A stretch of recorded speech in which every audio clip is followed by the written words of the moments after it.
Good evening and welcome to the National Theatre for this, the third in our series of informal conversations with major performers.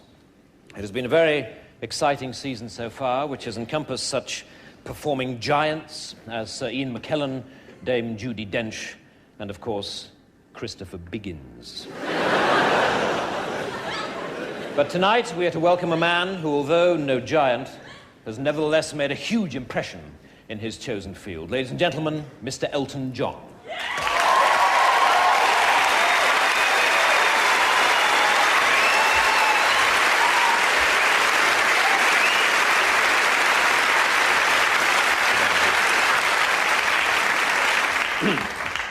Elton, do you mind if I call you Elton?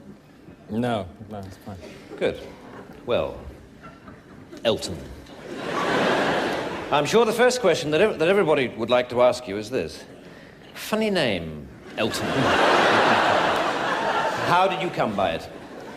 Well, I used to be in a band, and I wanted to become a singer in my own right, and I wanted to choose a name, and the saxophone player in the band was called Elton, so I chose that name. Hmm? Did you ever consider John Elton?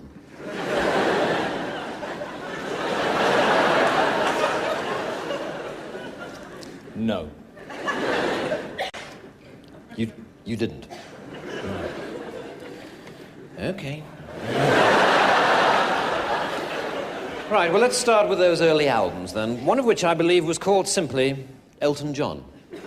Yes, that's correct. And you didn't feel awkward with the name at all? No. You didn't feel that people might say, wait a minute, they mean John Elton.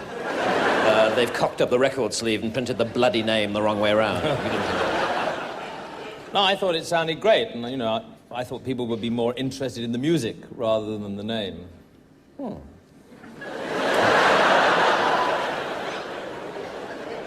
Now, to the songs themselves, many of the lyrics were, of course, written by Bernie Taupin. Yes, that's right. Yes. Well, I'd like to talk about Bernie for a while, since obviously he's been an enormous influence on your career. Yes, he has, yes. Tell me, did you ever discuss changing his name? Because presumably Taupin Bernie would have been more consistent with your Elton John.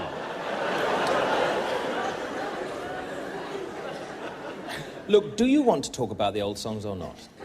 All right, the songs. The old songs. Your song is a classic, isn't it? Yeah, it's quite popular, yes.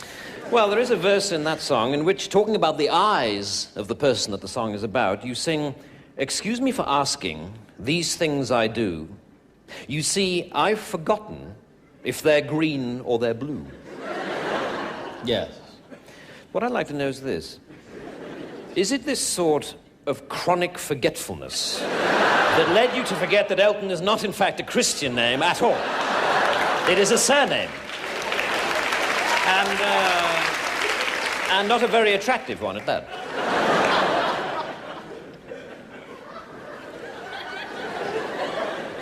Let's talk about something else, shall we?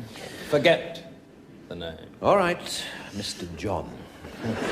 Let's talk about being a stage performer, should we? Tell me, do you ever watch other performers and get jealous?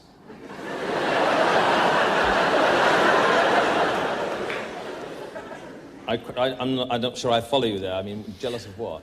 Well, for instance, Ben Elton.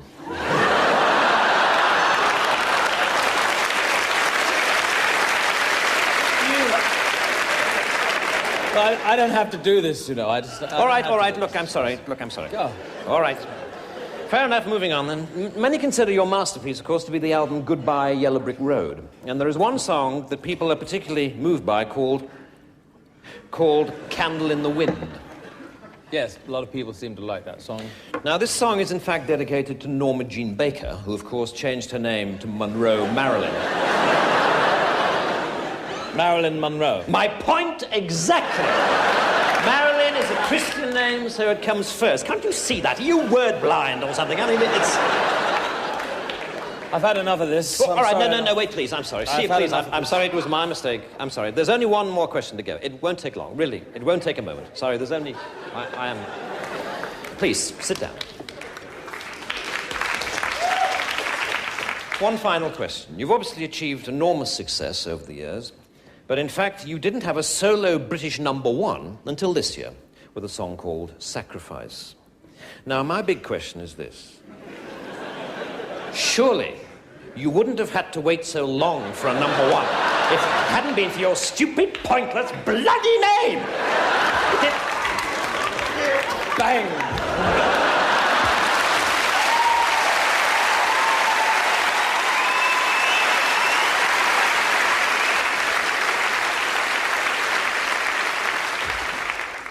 What a head, Dick.